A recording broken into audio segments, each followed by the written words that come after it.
They called it the Indianapolis, but it wasn't built for the speedway. It wasn't built for the streets either. In 1955, one single car appeared in a blazing shade of nuclear orange, shaped like a jet fighter and crowned with a glass canopy. A car so radical that people weren't sure if it was beautiful, outrageous, or both at once. This was the Lincoln Indianapolis Concept Car, a one-off masterpiece that embodied the optimism of the jet age and the extravagance of mid-century design. The Lincoln Indianapolis wasn't born in Detroit, and it wasn't born in Turin. It was born in a moment, the mid-1950s, when the entire world seemed obsessed with the future. This was the jet age, the atomic age, the dawn of space exploration. Every magazine cover promised flying cars, rocket ships, and limitless progress. And in this atmosphere of bold dreams, automobiles became more than machines. They became symbols of destiny. American manufacturers were locked in fierce competition. General Motors had Harley Earl's Motorama shows with wild concept cars like the Buick LeSabre and the Cadillac Cyclone. Chrysler had Virgil Exner, introducing the forward-look styling that screamed motion even while standing still. For Lincoln, still trying to redefine its identity under Henry Ford II, the challenge was clear. Prove to the world that Lincoln wasn't just conservative luxury, but a brand capable of futuristic vision. So Henry Ford II made a bold decision. Instead of keeping the project in-house, he turned to Italy, to one of the rising stars of European coach building, Carrozzeria Boano in Turin. This wasn't a random choice. Italian design houses like Pininfarina, Bertone, and Ghia were already admired worldwide for their elegance and daring proportions. By partnering with Boano, Ford could blend American power with Italian artistry, creating something unlike anything seen before. Boano received a full Lincoln chassis, a large, heavy foundation meant for a comfortable luxury sedan. From there, the Italian craftsmen had complete freedom. Their mission wasn't to refine an existing design, it was to sculpt a fantasy, a one-off, exclusive study that would make Lincoln's name echo in the glamorous halls of the Turin Motor Show. The result was the Indianapolis, long, low, and draped in curves that seemed to defy logic. Every panel was hand-shaped, every line carefully exaggerated. The car was drenched in a bright nuclear orange, a color so unorthodox for a luxury brand that it shocked everyone who saw it. This wasn't just a car, it was a performance in metal and paint. But Boano's team faced challenges that most show cars never had to confront. The Lincoln chassis was not nimble. It was wide, it was heavy, and it carried a big American V8 up front. To make it appear aerodynamic, the designers had to play visual tricks, narrowing the greenhouse, exaggerating the length of the nose, and surrounding it with sculpted fenders that gave the illusion of motion. They added jet-age details everywhere. Faux side exhaust pipes hinted at power but served no real function. A canopy of curved glass gave the cockpit a futuristic fighter plane feel, but in reality created heat and glare.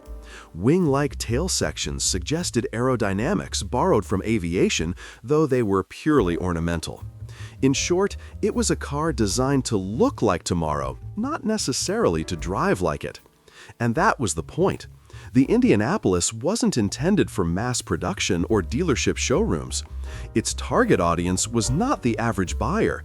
It was the journalists who would write about it, the photographers who would spread its image, and the public who would gasp in awe at the boldness of Lincoln's imagination. At the Turin Motor Show in 1955, that strategy worked.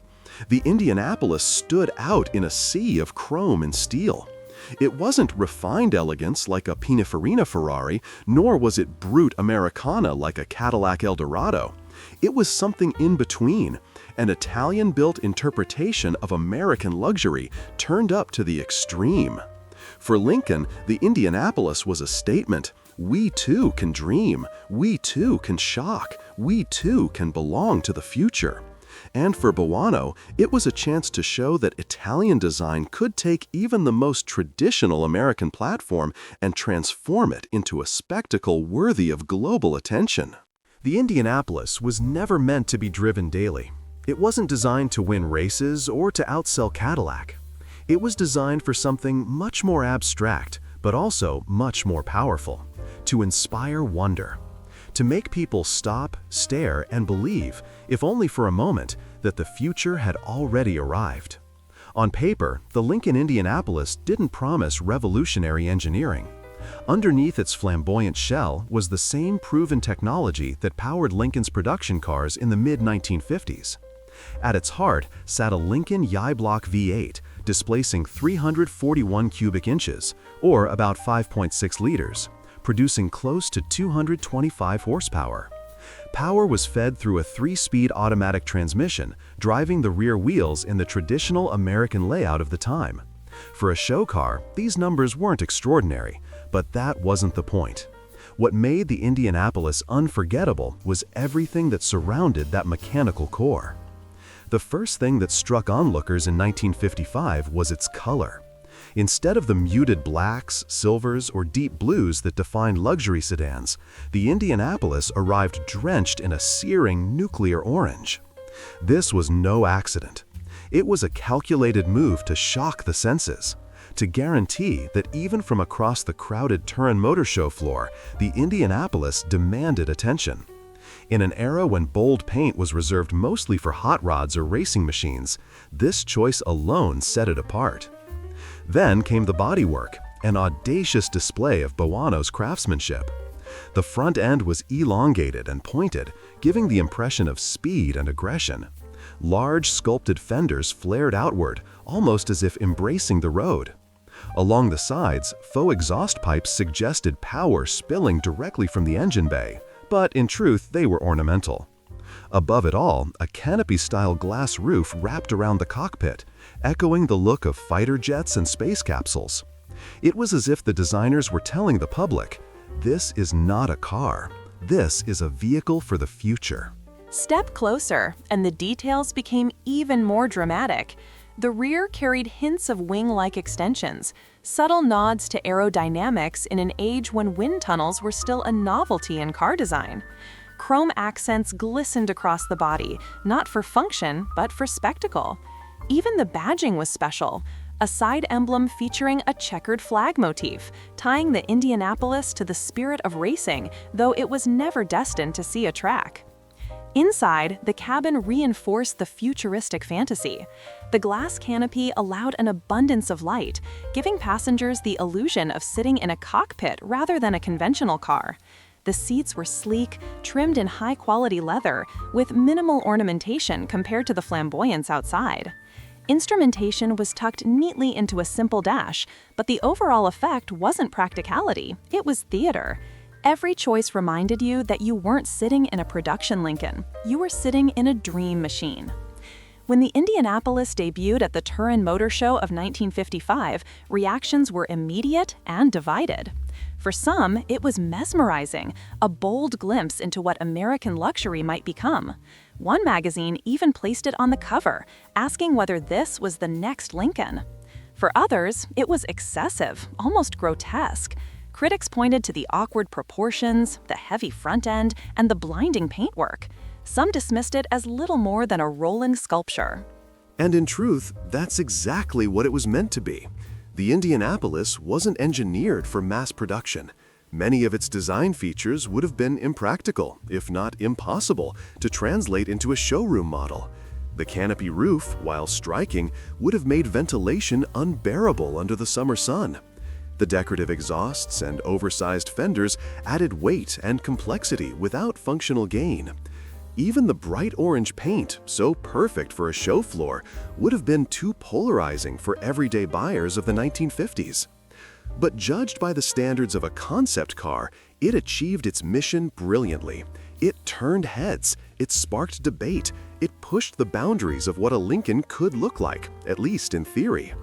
In an age when concept cars were designed to test the waters of public taste, The Indianapolis made it clear that Lincoln was willing to dream audaciously, even if reality never caught up. It's important to understand that in the world of concept cars, success is not measured in sales. Success is measured in memory. Did people talk about it? Did it challenge expectations? Did it capture the optimism of its time? By those measures, the Indianapolis was a triumph. Only one car was ever built, and no production line followed.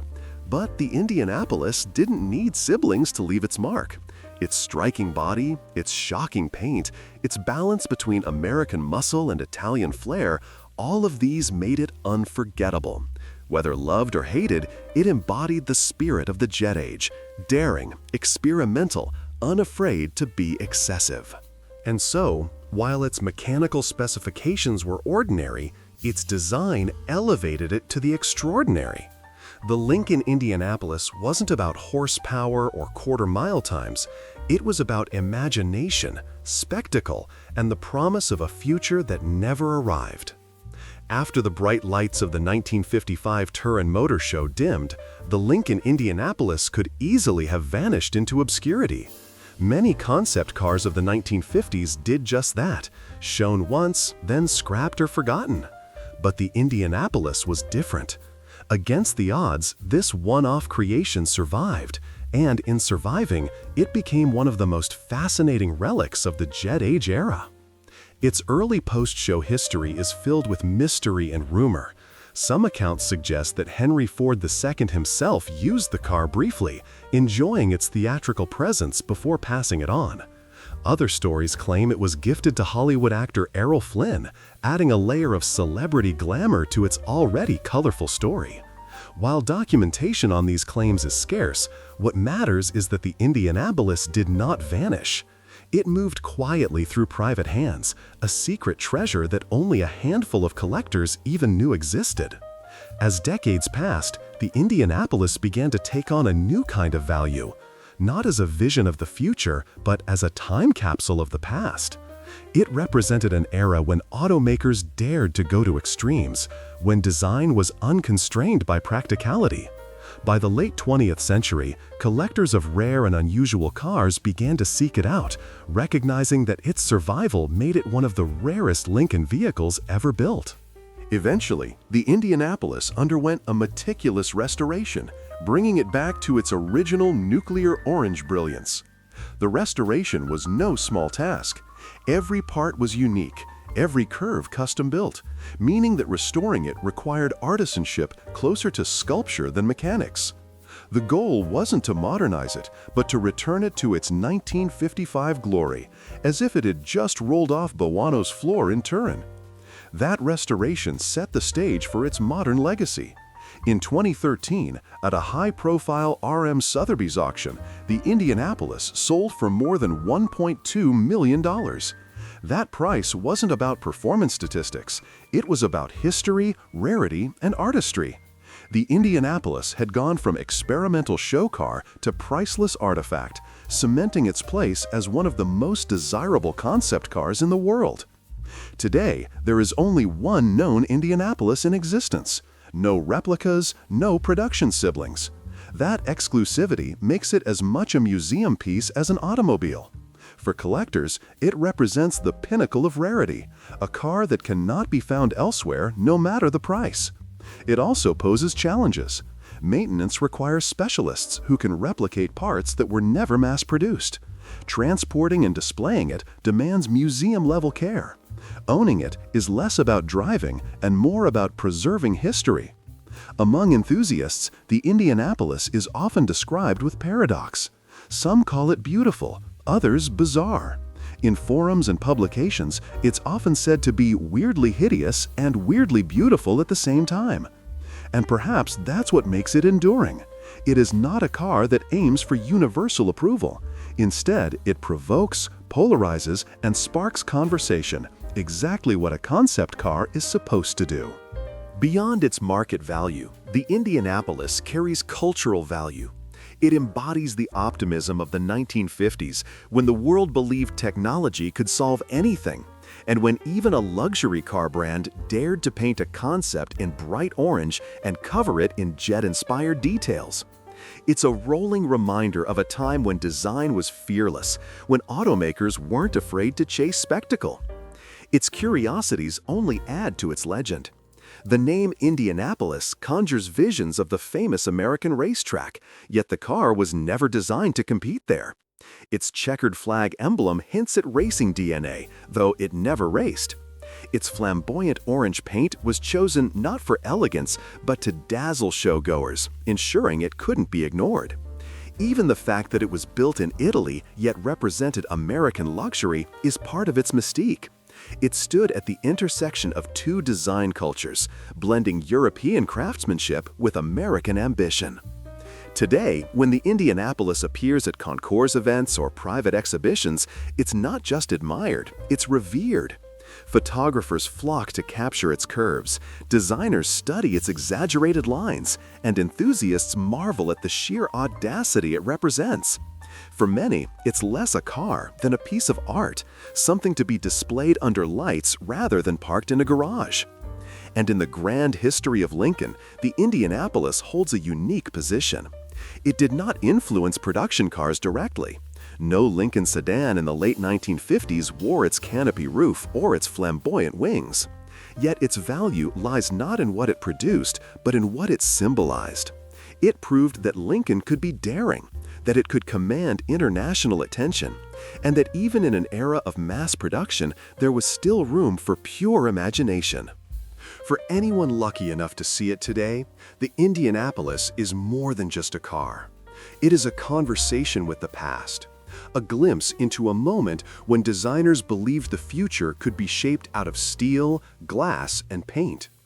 It stands as proof that sometimes the most unforgettable creations are the ones that were never meant for the road at all. The Lincoln Indianapolis still raises the same question it did in 1955. Was it a stroke of genius or pure madness on wheels? Maybe it was both. But one thing is certain, it refuses to be forgotten. Now, I'd love to hear from you. What do you think of this one-of-a-kind concept car? Was it ahead of its time or simply too strange to ever work on the road? And tell me, what classic or forgotten car would you like me to feature in a future video? If you enjoyed this deep dive into the world of rare automotive history, make sure to hit that subscribe button, turn on notifications, and give this video a like so more enthusiasts can discover it. And don't forget to share it with fellow car lovers who would appreciate this piece of jet-age art.